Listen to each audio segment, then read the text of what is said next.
Hey, good evening there, everyone. Welcome to Prog Monster. My name is Murph. I am the host of this show. This is a show dedicated to progressive rock and other forms of rock music. So we're here with Ben's album challenge Sunday night, and I do apologize. It's coming out late. Was out most of the day and got a late start doing this stuff. But however, we're done, and I've listened to the album, and I'm going to talk about it now. So anyways, this album is called the Divinyls, spelled Divinyls. And the album is What a Life. It was released October the 28th, 1985. It's about 40 minutes in length. On the Chrysalis label, produced by Mike Chapman, Gary Langan, and Mark Opitz. Okay, so this is a pop band, basically. Kind of new wave-ish, yes. Definitely some new wave-ish here. Is that a word? New wave. We'll call it new wave.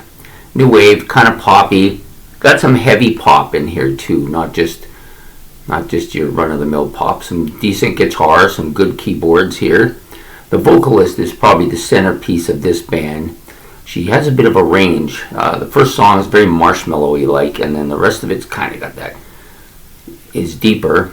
And then she has a couple tracks where it's more gravelly like that, which is kind of different for a female vocal. The only odd part about this album I found was that the title track, What a Life, wasn't with the rest of the songs when I was listening to it. So I listened to all the other songs, and then there was a couple tracks I had to go find, and one of them was What a Life. It was replaced, I guess, from, this is the original Australian version. These are an Australian band. So I did the original Australian release.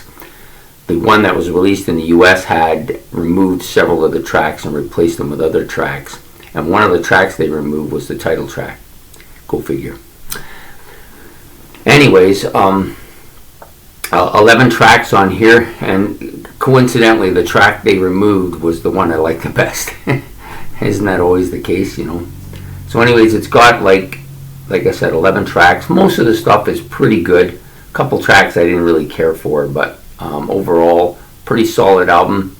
The first song, Pleasure and Pain, kind of a poppy number with a bit of a bite to it. Yeah, a little bit of a bite to it. The vocals on this song, like I said earlier, are a little bit marshmallowy. It's not. When I heard that, I thought, okay, here we go, Cyndi Lauper from Australia, right? But the album is pretty clear sounding, so that's pretty consistent throughout the album. Second song, called Sleeping Beauty, starts with an acoustic guitar, and then you have more of a mainstream sounding vocal here, like very neutral sounding, not too high, not too low. The song's clearly poppy, but the sound is clear again, and that is consistent throughout the album. The Good Die Young is next. Heavy pop, catchy beat. Some kind of this is more new wave-ish, has a more of a new wave sound to it than the rest of the album. Probably the most new wave sound on the album. And the sound again is clear. A little bit of stylish guitar style. I'm not sure if that makes sense. It's kind of, just a little bit different, but not too different. I'm not sure if I could make sense of that. Doesn't sound as much like the rest of the guitar on it. It's very, he put it together in a kind of a stylish way, I guess is the best way I can describe it. The next song, Guillotine Day, is a heavier track, one of the heavier tracks on the album. It's got this kind of 1950 style guitar playing on the opening, on the riff. And then there's some twin vocals here, where the two girls, I guess it's two girls, it sounds like two girls doing the vocals, and they're both within the same range, but the one of them's a little louder than the other. And then you also have the kind of raspy, deeper raspy voice of the lead singer here. And then the other one does, they join together when they do the chorus type of thing. Pretty solid song. Talk Like the Rain, this was one of the tracks I had to look for. It's got a bit of a heavier guitar riff than some of the other tracks. The vocals again, deeper, more raspy. The song's a bit faster paced, but it's definitely a pop song. nothing gets beyond nothing gets into the power pop range. They get up there close to it, but not quite enough to make it what I would call a power pop or anything like that. This, again, was one of the tracks I had to look for. Heart Telegraph was the next. It's more of a subdued synthesizer opening with a...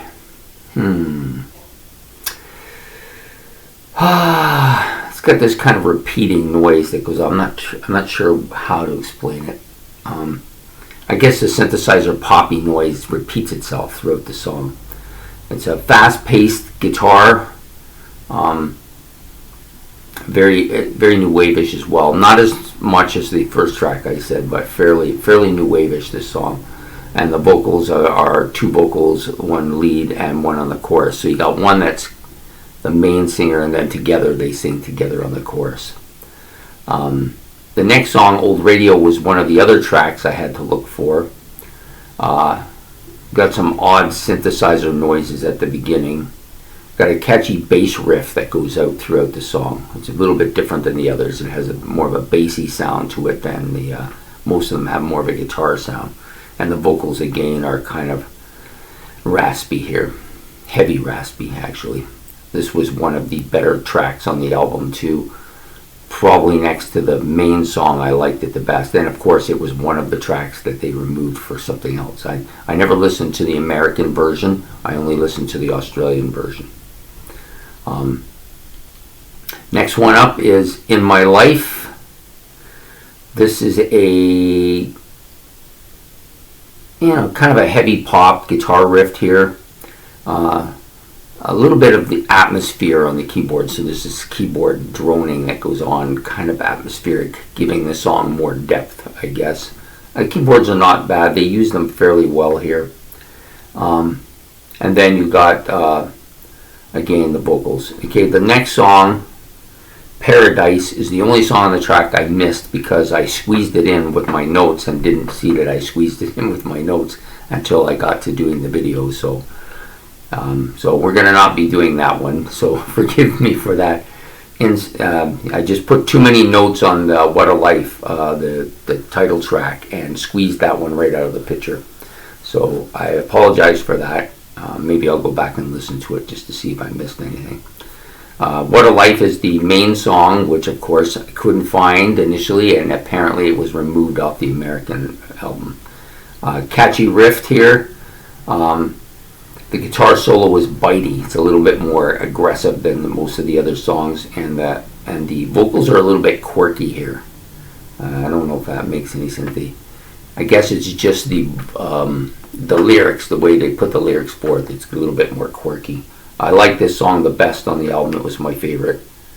And then we have the last song, Dear Diary, which was a quiet song with some subdued vocals with a little bit of key and percussion here at the beginning. And then,